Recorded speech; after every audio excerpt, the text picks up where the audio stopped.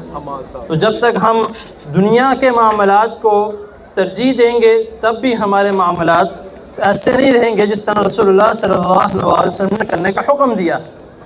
تو اسی لیے اس آیت کریمہ میں جس طرح میں نے کہا کہ رسول اللہ صلی اللہ علیہ وسلم نے ان کا انتخاب کیا اس لیے کیونکہ اس میں اللہ تعالیٰ سے ڈرنے کا حکم ہے.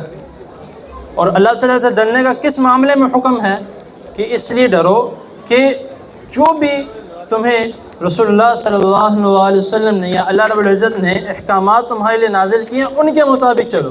اگر ان سے ہٹو گے تو پھر تمہارے لیے پریشانیاں ہوں گی. اور دوسری چیز وہ ہے صلہ رحمی. اور یہ جس موقع پر ہم سارے اکٹھے ہوئے ہیں اور ہم سارے یہاں پر موجود ہیں یہ ایک ایسا موقع ہے جو کہ انتہائی خوشیوں کا موقع ہے. اور ایسا موقع ہے کہ اس دوران ہر ایک انسان ایک دوسرے کو مبارک دیتا ہے. کس وجہ سے؟ کسی نہ کسی رشتے کے بطور کہ بھائی آپ کا رشتہ اس وجہ سے آپ کو مبارک ہو، آپ کو مبارک ہو. تو یہ ہم الفاظ کس وجہ سے کہتے ہیں؟ کیونکہ ہم یہ اس ایک خوشی کے موقع پر حاضر ہوئے. تو یہ خوشی اس کو بانٹنے کا طریقہ کیا ہے یا اس خوشی اس کو ظاہر کرنے کا طریقہ کیا ہے کہ آپ رسول اللہ صلی اللہ علیہ وسلم کے احکامات جو نبی کریم صلی اللہ علیہ وسلم نے حکم دیا اس کے مطابق ہم اپنی زندگی گزاریں.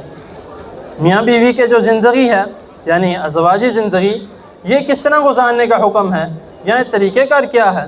رسول اللہ صلی اللہ علیہ وسلم نے فرمایا خیرکم لأہلی وانا خیرکم لأہلی کہ تم میں سے بہتر وہ ہے جو اپنے گھر والوں کے ساتھ اچھا ہے اور میں تم میں سے سب سے زیادہ گھر والوں کے ساتھ اچھا ہوں. تو جب ہم بھی رسول اللہ صلی اللہ علیہ وسلم کے اسوہ حسنہ پر چلیں گے جس طرح اللہ رب العزت نے قرآن مجید میں فرمایا لقد کان لکم فی رسول اللہ اسوۃ حسنہ کہ نبی کریم صلی اللہ علیہ وسلم تمہارے لیے بہترین نمونہ ہے. تو ہمارے معاشرے میں خرابیاں کیوں پیدا ہوتی ہیں کہ ہم نبی کریم صلی اللہ علیہ وسلم کے اسوہ حسنہ کو چھوڑ کے ہم ان کے لوگوں کے نقشہ قدم پہ چلتے ہیں جو کہ نہ تو نبی کریم صلی اللہ علیہ وسلم کو مانتے ہیں نہ اللہ رب العزت کو مانتے ہیں. وہ کون لوگ ہیں؟ وہ ہیں غیر مسلم، عیسائی، یہودی. ہم ان کے نقشہ قدم پہ چلتے ہیں اور ہمارے تمام طریقے اور تمام طور طریقے شادی بیاہ کے موقع پر ہو یا کسی ایونٹ کے موقع پر ہو یا آپس میں کسی بھی میل جول کے موقع پر ہو تو ہمارا جو معاملہ ہوتا ہے ہماری کوشش ہوتی ہے کہ ہمارے اس فلاں ہیرو کے متعلق جس طرح اس نے کیا ہمارا بھی اسی طرح ہو. ہم جو ٹی ویز میں دیکھتے ہیں، جو کچھ ہم ٹیلی ویژن میں دیکھتے ہیں، جو کچھ ہم موبائلوں میں دیکھتے ہیں، ہماری کوشش ہوتی ہے سب کچھ اسی طرح ہو جب کہ وہ طریقہ درست نہیں ہوتا. اور جب وہ طریقہ درست نہیں ہوتا تو پھر ظاہر سی بات ہے بعد میں خرابیاں بھی پیدا ہوتی ہیں. تو جب ہمارا طریقہ رسول اللہ صلی اللہ علیہ وسلم کی سنت کے مطابق ہوگا، ہماری زندگی نبی کریم صلی اللہ علیہ وسلم کے عمل کے مطابق ہوگی تو انشاءاللہ تعالی نہ اس وقت نہ آخر تک نہ آخری سانس تک کوئی ایسا معاملہ پیش نہیں آئے گا جس میں ہمارے لیے یا کسی اور کے لیے کوئی مشکل پیدا ہو.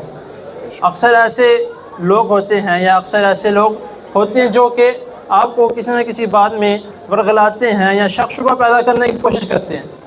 میں اکثر اپنے دروس میں جب میں اس طرح کا کوئی درس دیتا ہوں میں اکثر ایک بات کہتا ہوں، یہ بات کیا ہے کہ میں بات کو مکمل کرتا ہوں کہ اللہ رب العزت نے انسان کو اتنی عقل دی ہے کہ جب وہ کسی پودے کی یا کسی ایسی چیز کی جو کہ جس کی اس نے خاطر توازی کی ہو یا اس نے خود کسی کے بنایا ہو تو اس میں کسی بھی قسم کی کوئی ٹینشن نہیں لیتا.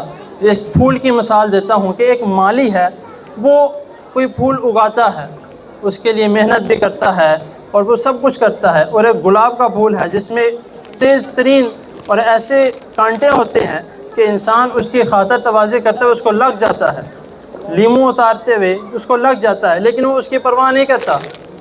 کیوں نہیں کرتا؟ کیونکہ اس کو گلاب کا پھول چاہیے، اس کو ایک پھل چاہیے، ایک سبزی چاہیے، تو اس کس طرح کی چیزوں کی پرواہ نہیں کرتا.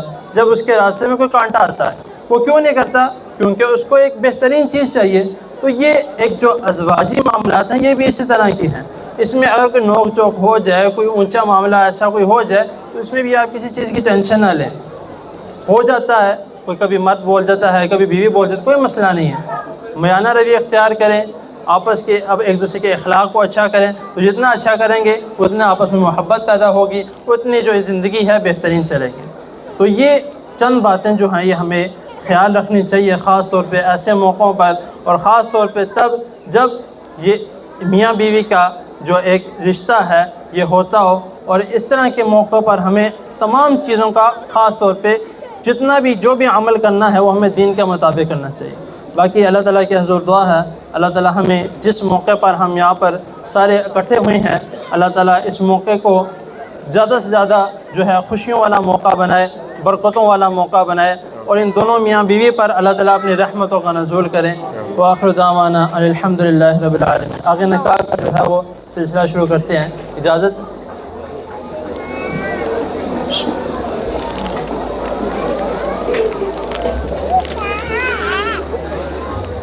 محمد سنان مشاہد ولد مشاہد جوید، میں اللہ تعالیٰ کے فضل و کرم سے مسکان رضوان بنت شیخ محمد رضوان الیاس کو ولی اور گواہوں کی موجودگی میں بعوض حق مہر 2 کڑے 4 چوڑیاں مالیت تقریباً جس کی 19 لاکھ روپے ہے، اور اس کے علاوہ 10,000 روپے نقد جو کہ الحمدللہ ماشاءاللہ معجل ادا کر دیا گیا ہے، میں آپ کے نکاح میں دیتا ہوں کہ آپ کو قبول ہے؟ قبول ہے۔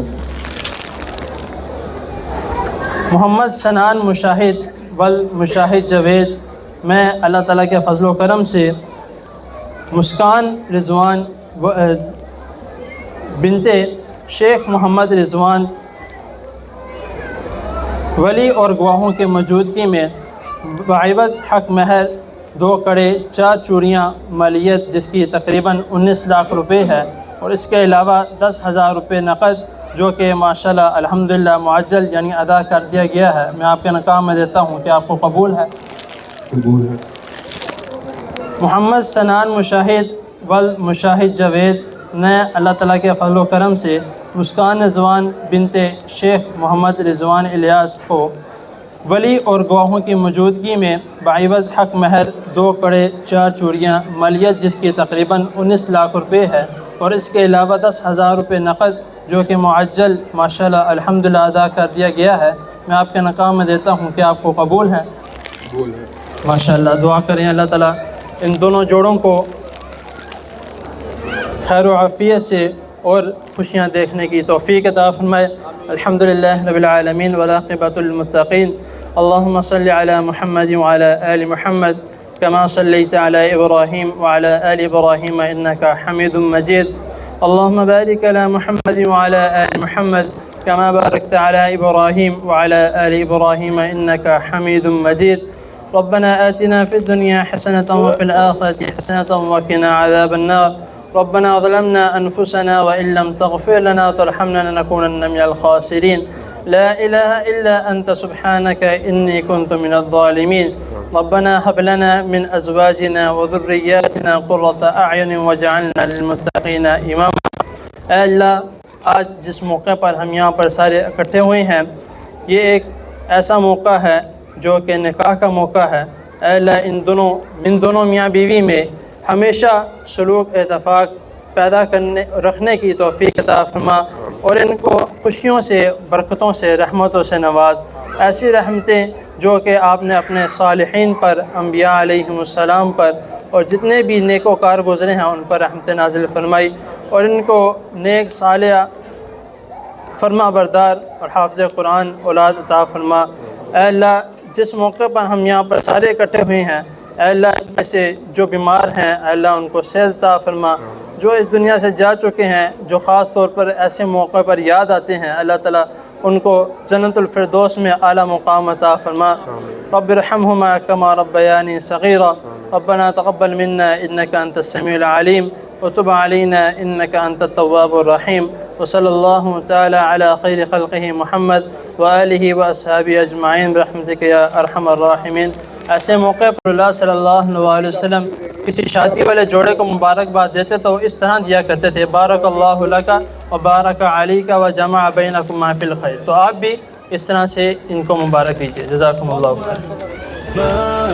بارك الله لكما وبارك عليكما وجمع بينكما في خير. حن قلبي على جمعة الخير هلا، حن قلبي على جمعة الخير هلا، جمعة الخير هلا.